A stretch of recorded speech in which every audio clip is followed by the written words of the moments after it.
اس رب دو عالم کی عطا سب کے لیے ہے، اس رب دو عالم کی عطا سب کے لیے ہے، یہ چاند یہ سورج یہ فضا سب کے لیے ہے، یہ چاند یہ سورج یہ فضا سب کے لیے۔ الحمدللہ وکفا وسلام علی عباده الذین اصطفى، اما بعد۔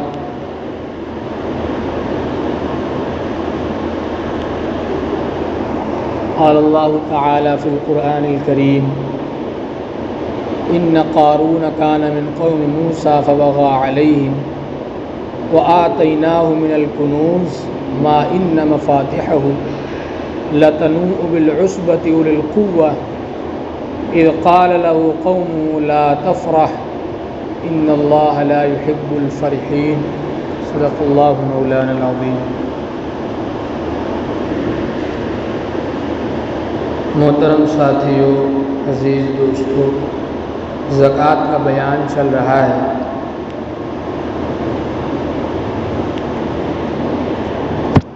زکوٰۃ کا جب بیان چلتا ہے تو وہاں بخل کا بیان بھی آتا ہے، کیونکہ بخل کی وجہ سے انسان زکوٰۃ نہیں دیتا ہے۔ حضرت علی رضی اللہ تعالیٰ عنہ فرماتے ہیں کہ اللہ کے حبیب صلی اللہ علیہ وسلم نے فرمایا کہ اللہ تعالیٰ نے مسلمانوں کے اغنیاء پر مال کا وہ حصہ نکالنے کا حکم دیا ہے، یعنی زکوٰۃ کا حکم دیا ہے کہ اگر اغنیاء لوگ، مالدار لوگ اپنے اموال کی زکوٰۃ نکالے تو کوئی بھی غریب بھوکا نہ رہے اور ننگا نہ رہے۔ اللہ تعالیٰ بڑے عالم ہے نا۔ اللہ تعالیٰ کو یہ پتہ تھا کہ اگر میں اتنا حصہ دنیا میں جتنے بھی مالدار لوگ ہیں اگر اتنا حصہ نکال دوں ان کے مال سے تو کوئی بھی بھوکا اور ننگا نہیں رہے۔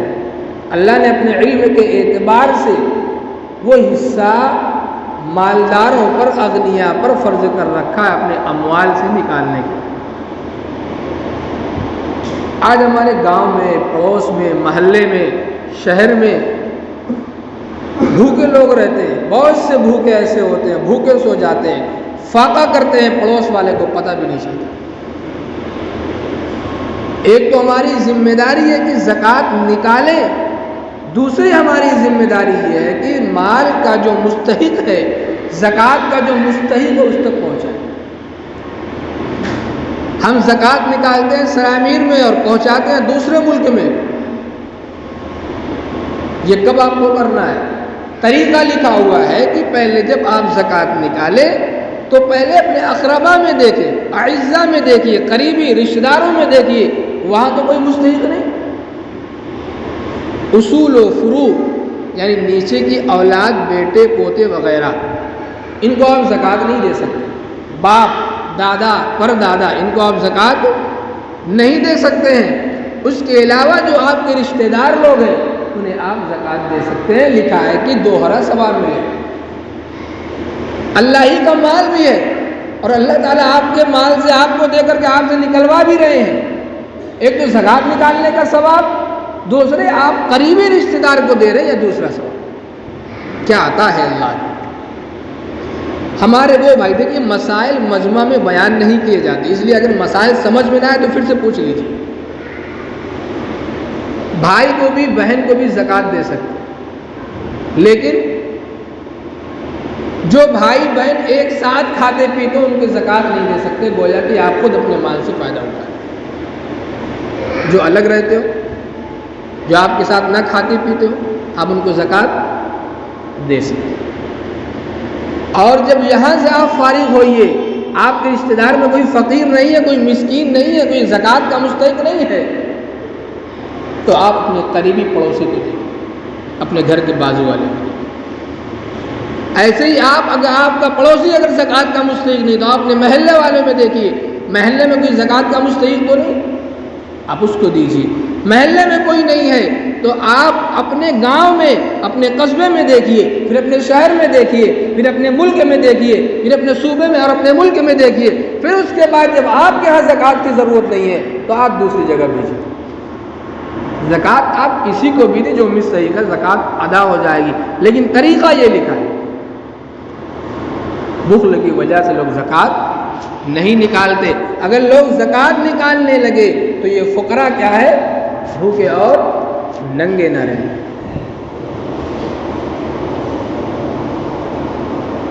انسان کے اندر بخل کیا ہے، ایک بڑی بیماری ہے۔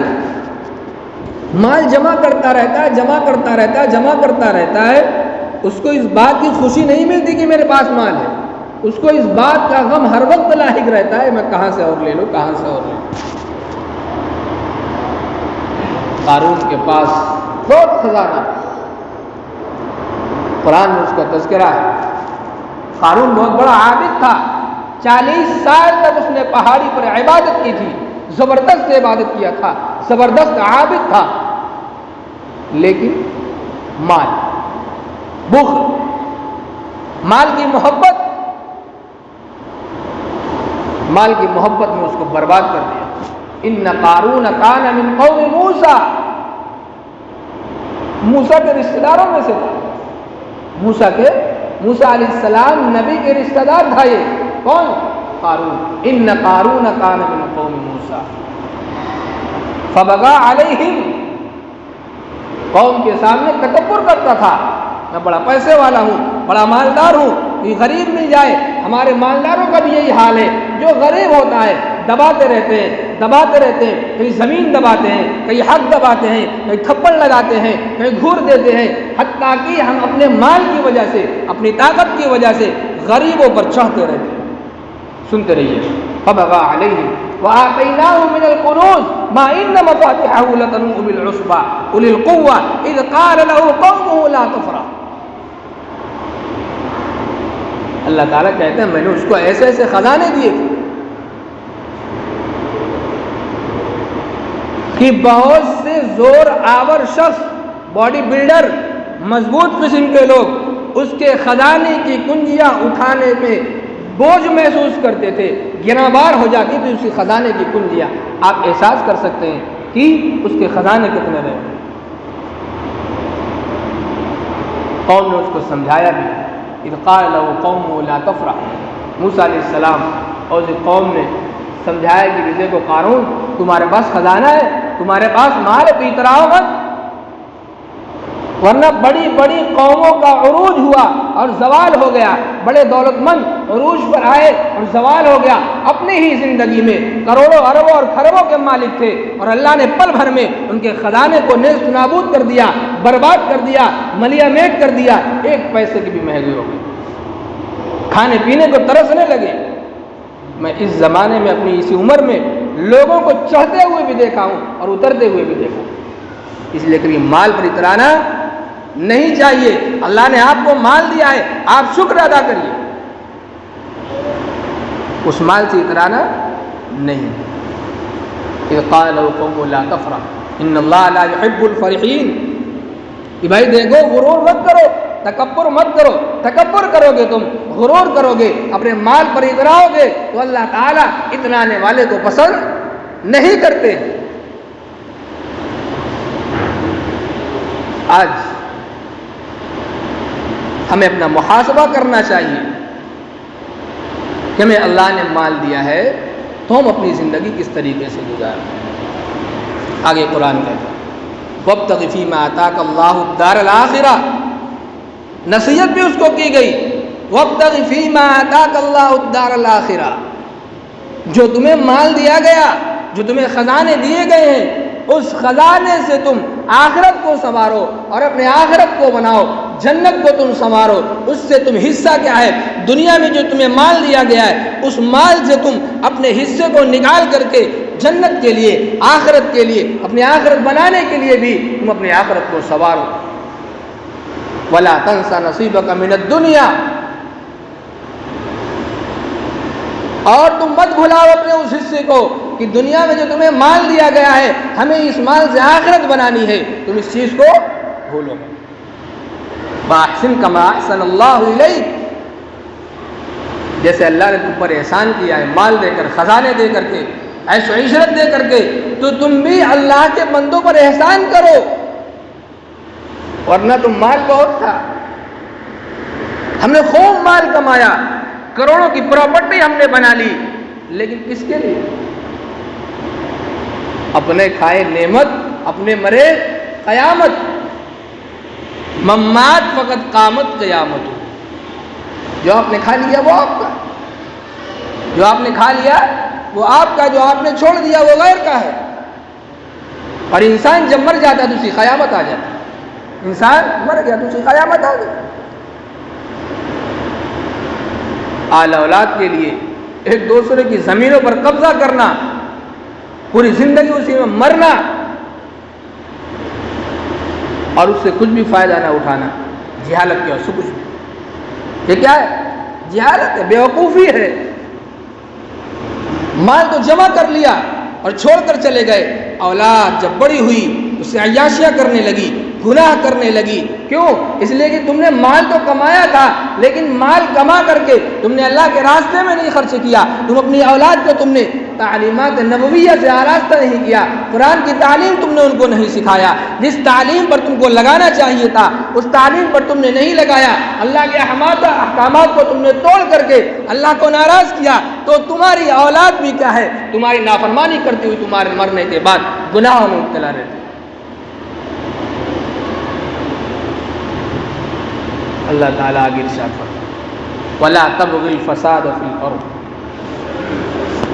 مال ہوتا ہے نا تو پتہ چلا جب کسی آدمی سے ٹکراؤ ہوتا ہے نا تو پتہ چلا کہ وہ 50 لاکھ کا، آپ 1 کروڑ میں، وہ 10 لاکھ کا کیس کرے گا تو آپ 20 لاکھ کا کیس کریں گے.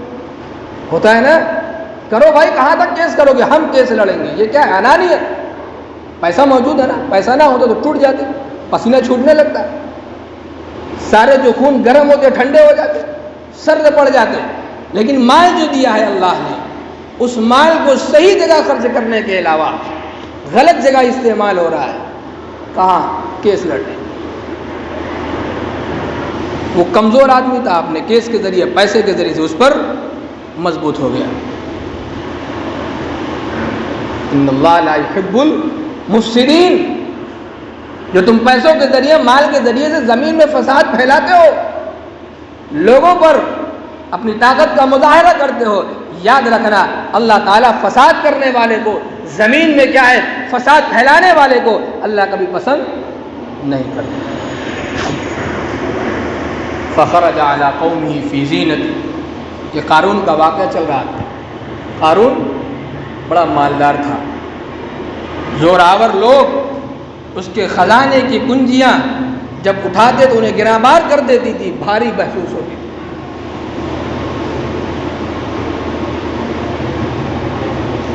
موسیٰ علیہ السلام نے جب زکوٰۃ کا پیغام پہنچایا کہ زکوٰۃ فرض ہو گئی، تو قارون اپنی قوم کے پاس گئے، اپنے ساتھیوں کے پاس. اس نے کہا کہ دیکھو، موسیٰ نے نماز کا حکم کیا، تم نے مان لیا. موسیٰ نے فلاں فلاں حکم کیا، تم نے مان لیا. موسیٰ زکوٰۃ کا حکم دے رہے، تم مانو. قوم نے کہا یہ تو نہیں ہوگا. قوم نے کہا یہ تو نہیں ہوگا. لیکن ہمارے جنرل آدمی، عوام، ہمارے پاس وہ طاقت نہیں ہے. تم بڑے زوراور شخص ہو، تمہارے پاس مال بھی ہے، تمہارے پاس افراد بھی ہے، تم ہی کوئی تدبیر نکالو، کیا کیا جائے. یہ قارون موسیٰ سے حسد نہیں کرتا، موسیٰ سے حسد بھی کرتا. اس نے کہا کہ ایسا ہے کہ کسی ایک عورت کو تیار کیا جائے، اس کو ڈھیر سارا مال اور انعام دیا جائے، اور موسیٰ کو رسوا کیا جائے گا، اور وہ عورت مجمع میں یہ کہے گی موسیٰ نے میرے ساتھ بدکاری کی. نبی کے ساتھ مذاق.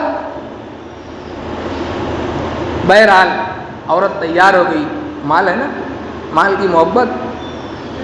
عزتوں کو فراموش کر دیتے ہیں لوگ، ضمیر کو بیچ دیتے ہیں اپنے مال کی وجہ سے، مال کے لیے. جو آدمی باضمیر ہوتا ہے، اس آدمی کے اندر ضمیر ہوتا ہے، وہ مال کے پیچھے نہیں بھاگتا. وہ اپنے آپ کو مال کے بدلے بیچا نہیں کرتا ہے۔ چنانچہ وہ عورت تیار ہو گئی، قارون موسیٰ علیہ السلام کے پاس جا کر کہتا ہے موسیٰ علیہ السلام آپ جو ہے لوگوں کو جمع کر کے احکامات سنا دیجیے، آپ لوگوں کو جمع کر کے احکامات سنا دیجیے تاکہ قوم کو پتہ چل جائے اور وہ عمل کرے۔ سازش کچھ اور کر رہا تھا تاکہ موسیٰ قوم کو بلا کر کے احکامات سنائے اور موسیٰ کو بھرے مجمع میں بدنام کیا جائے، رسوا کیا جائے۔ چنانچہ مجمع اکٹھا ہو گیا، موسیٰ علیہ السلام احکامات سنانے لگے، نماز کے، زکوٰۃ کے، فلاں فلاں، اور اس کے بعد موسیٰ علیہ السلام نے ایک پیغام یہ سنایا، ایک احکام یہ بتایا کہ جو آدمی کسی محسن سے، شادی شدہ عورت سے زنا کر لے اس کا حکم یہ ہے کہ اسے سنگسار کیا جائے، پتھروں سے مار مار کر اسے قتل کر دیا جائے۔ جب یہاں موسیٰ علیہ السلام پہنچے تو قوم نے کہا اگر موسیٰ زنا کرے تو، موسیٰ علیہ السلام نے کہا پھر موسیٰ کو بھی سنگسار کیا جائے۔ لوگوں نے اس عورت کے ساتھ اشارہ کیا کہ آپ نے اس عورت کے ساتھ زنا کیا، اور اس کے بعد ایک امتی ہے نا، وہ نبی کا مقام بڑا اونچا ہوتا ہے، نبی کا رتبہ بہت اونچا ہوا کرتا ہے۔ چنانچہ موسیٰ علیہ السلام نے اس عورت کو قسم دے کر کے کہا کہ کیا میں نے تمہارے ساتھ زنا کیا، تم بتاؤ۔ وہ عورت تھرتھرانے لگی، اس نے کہا موسیٰ علیہ السلام معاملہ ایسا نہیں ہے، معاملہ یہ ہے ان لوگوں نے مجھے مال دیا، مجھے زر دیا، مجھے خزانے کی لالچ دے کر کے یہ مجھے کہا تھا کہ میں مجمع میں جا کر کے موسیٰ علیہ السلام کو رسوا کروں گا، بدکاری کی طرف انہیں اعلان کروں گا کہ موسیٰ نے میرے ساتھ بدکاری کی۔ جب یہ بات واضح ہو گئی تو موسیٰ علیہ السلام فوراً سجدے میں گر گئے، اللہ تعالیٰ سے گڑگڑانے لگے کہ اللہ نے آپ نے مجھے رسوائی سے بچایا۔ سجدے ہی میں تھے کہ اللہ تعالیٰ کا پیغام آیا، موسیٰ کیوں روتے ہو، کیا بات ہے، تمہیں کیا چاہیے؟ میں نے زمین کو تمہارے حوالے کر دیا، تم جو زمین کو حکم کرو گے زمین وہ تمہارا حکم بجا لائے گی۔ موسیٰ علیہ السلام کھڑے ہوئے اور کہا کہ اے زمین ان لوگوں کو نگل جا، زمین نگل گئی ان کو ایڑیوں تک، اور قارون معافی مانگنے لگا، موسیٰ معاف کر دیجیے، موسیٰ معاف کر دیجیے۔ موسیٰ علیہ السلام بڑے جلالی تھے، موسیٰ علیہ السلام نے کہا زمین نگل جا، پھر زمین اس کو نگل گئی، اس کا کچھ حصہ۔ فرعون نے، قارون نے پھر معافی مانگی، ان کے ساتھیوں نے بھی معافی مانگی، لیکن موسیٰ علیہ السلام نے معاف نہیں۔ تیسری مرتبہ موسیٰ علیہ السلام نے پھر کہا زمین نگل جا، زمین نگل گئی اس کو۔ اللہ تعالیٰ کی طرف سے وحی آئے کہ موسیٰ، قارون آپ سے بار بار کہتا رہا کہ موسیٰ مجھے معاف کر دیجیے، موسیٰ مجھے معاف کر دیجیے، آپ نے معاف نہیں کیا۔ قارون ایک بار بھی اگر مجھ سے کہتا کہ اللہ مجھے معاف کر دے، میں اسے معاف کر دے۔ یہ اللہ کی ذات، ان اللہ یغفر الذنوب جميعا انہ هو الغفور، اللہ تعالیٰ بہت معاف کرنے والے ہیں۔ تو قارون کا خزانہ، اس کا حسد، قال انما اوتیتہ علی علم عندی، موسیٰ علیہ السلام نے جب کہا تھا کہ زکوٰۃ دو، اس نے کہا کہ میرے پاس ایسا ہنر ہے، میں نے اپنے ذاتی ہنر سے یہ مال جمع کیا ہے، میں کس چیز کی زکوٰۃ نکالوں۔